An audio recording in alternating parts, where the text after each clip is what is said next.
Assalamualaikum warahmatullahi wabarakatuh. Perkenalkan, nama saya Mas Roha dengan NIM 2231161. Di sini saya akan membuat video pembelajaran untuk memenuhi salah satu UTS mata kuliah Manajemen Sumber Daya Manusia yang diampu oleh Bapak Asep Raffiuddin SEMM.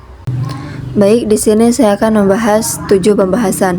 Yang pertama yaitu konsep dasar manajemen SDM, yang kedua analisis dan perancangan pekerjaan, yang ketiga perencanaan SDM, yang keempat rekrutmen dan seleksi, yang kelima penempatan dan pemberhentian, yang keenam pelatihan dan pengembangan SDM, yang ketujuh pengembangan karir.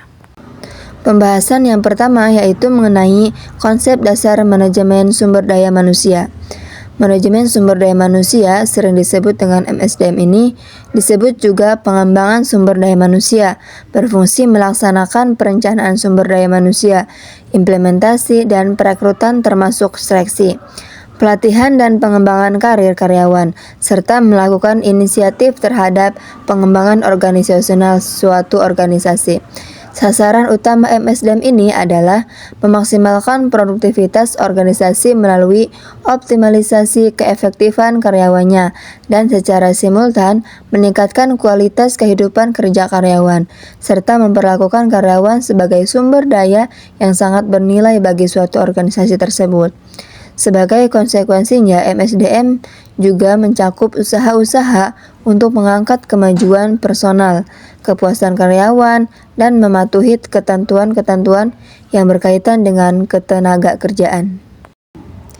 Oleh karena itu, untuk mencapai keseimbangan antara sasaran dan kebutuhan organisasi dengan sasaran kebutuhan karyawan, MSDM memusatkan perhatiannya pada 3 hal utama, yaitu pertama, perencanaan sumber daya manusia yang terintegrasi dengan memperhitungkan berbagai tantangan dan peluang di masa mendatang, sehingga menjadikan MSDM organisasi menjadi SDM yang kompetitif.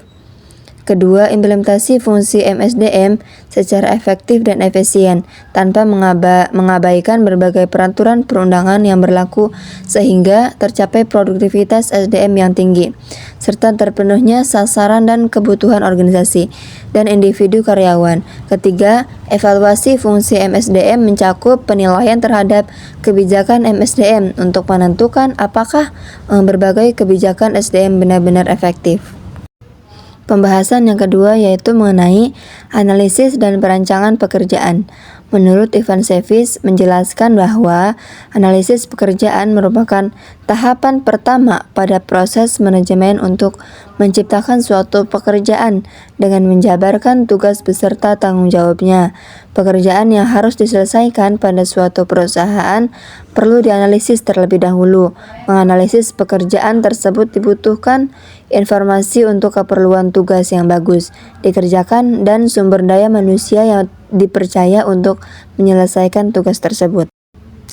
Analisis pekerjaan merupakan suatu proses untuk mengetahui informasi pada setiap pekerjaan atau jabatan yang diperlukan untuk mencapai tujuan perusahaan. Analisis pekerjaan itu sendiri dilakukan untuk mengidentifikasi fungsi-fungsi suatu pekerjaan melalui prosedur yang dituntut sebagai persyaratan oleh seorang pekerjaan untuk melakukan pekerjaannya. Nah, rancangan pekerjaan menurut Shimaura merupakan suatu proses penentuan tugas-tugas yang akan dilaksanakan dengan metode yang akan digunakan guna menyelesaikan tugas yang diberikan dan kaitannya dengan pekerjaan lain.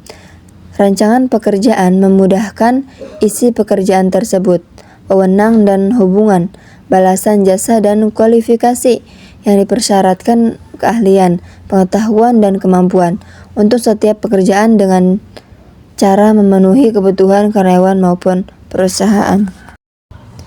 Berdasarkan uraian tersebut, dapat diketahui bahwa pada suatu perusahaan sumber daya manusia berperan penting dalam pencapaian tujuan perusahaan dengan tugas-tugas yang telah diberikan secara rinci pada sumber daya manusia yang tepat.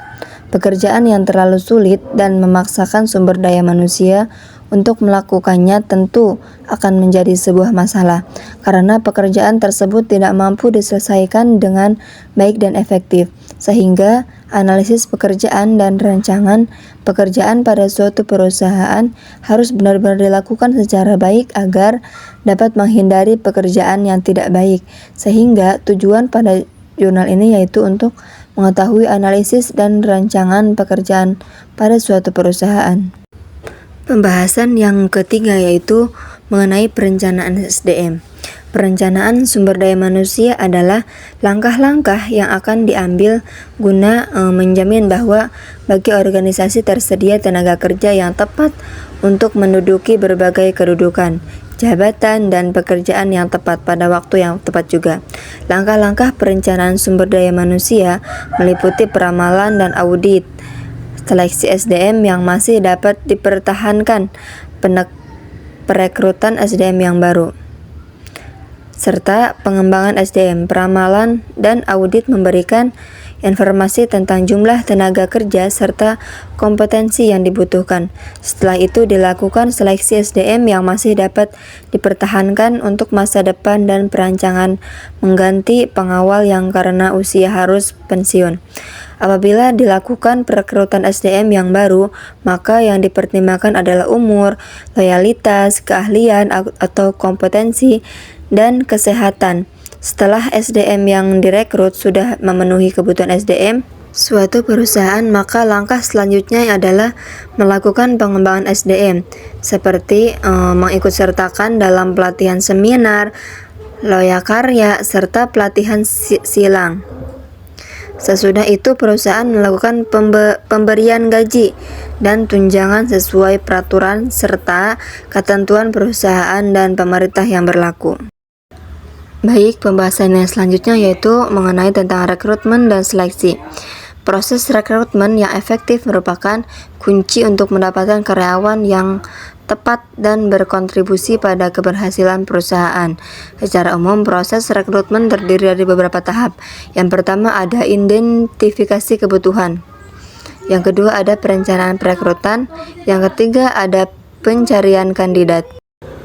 Yang keempat ada seleksi. Yang kelima ada pengambilan keputusan. Yang keenam onboarding. Yang selanjutnya yaitu penempatan dan pemberhentian. Penempatan karyawan merupakan tahap krusial setelah proses rekrutmen dan seleksi. Tahap ini melibatkan penugasan karyawan pada posisi yang sesuai dengan kompetensi dan minat mereka, serta penyesuaian dengan kebutuhan organisasi. Tujuan penempatan itu adalah 1. Memaksimalkan kinerja. Menempatkan karyawan pada posisi yang sesuai dengan kemampuannya akan meningkatkan produktivitas karyawannya. Yang kedua, meningkatkan kepuasan kerja. Penempatan yang tepat akan membuat karyawan ini merasa dihargai dan termotivasi. Yang ketiga, menurunkan tingkat turnover. Karyawan yang merasa cocok dengan pekerjaan mereka cenderung bertahan lebih lama. Untuk proses penempatannya ada beberapa. Yang pertama yaitu analisis jabatan, memahami secara detail tugas, tanggung jawab, dan persyaratan setiap posisi. Yang kedua, penilaian kandidat, membandingkan profil kandidat dengan persyaratan jabatan. Yang ketiga ada orientasi, memberikan informasi tentang perusahaan, budaya kerja, dan tugas-tugas yang akan dilakukan. Yang keempat, pelatihan, menyediakan pelatihan yang diperlukan untuk meningkatkan kompetensi karyawan. Yang kelima yaitu evaluasi, melakukan evaluasi berkala untuk memastikan penempatan yang tepat. Pembahasan yang selanjutnya yaitu pelatihan dan pengembangan SDM. Investasi perusahaan dalam pelatihan dan pengembangan SDM menjadi penting bagi pertumbuhan dan kesuksesan jangka panjang perusahaan. Bagaimana tidak, pelatihan dan pengembangan SDM ini cenderung membawa dampak positif kepada karyawan dengan mendorong mereka untuk mencapai tingkat kinerja yang lebih baik dan memberikan kontribusi yang berarti bagi visi dan tujuan perusahaan. Investasi dalam pengembangan karyawan ini juga tidak hanya meningkatkan keterampilan individu karyawan, tetapi juga membawa manfaat besar bagi perusahaan secara keseluruhan. Metode pelatihan dan pengembangan SDM. Yang pertama yaitu ada metode corporate training, pendidikan formal, rotasi kerja, uji kompetisi, dan sourcing. Yang terakhir yaitu pengembangan karir, yang dimana pengembangan karir karyawan ini adalah proses untuk mengidentifikasi potensi karir karyawan dan menerapkan cara-cara yang tepat untuk mengembangkannya. Yang pertama yaitu ada komunikasi, yang kedua pelatihan dan kursus, yang ketiga monitoring, yang keempat rotasi pekerjaan, yang kelima ada proyek khusus, yang keenam konferensi dan seminar, yang ketujuh evaluasi kinerja dan umpan balik, yang kedelapan riset. Baik, mungkin itu pembahasan dari saya. Saya mengambil pembahasan yang tadi dari beberapa sumber, ada yang dari buku, jurnal, dan artikel lainnya. Baik, itu yang dapat saya sampaikan, kurang lebihnya mohon maaf. Terima kasih. Wassalamualaikum warahmatullahi wabarakatuh.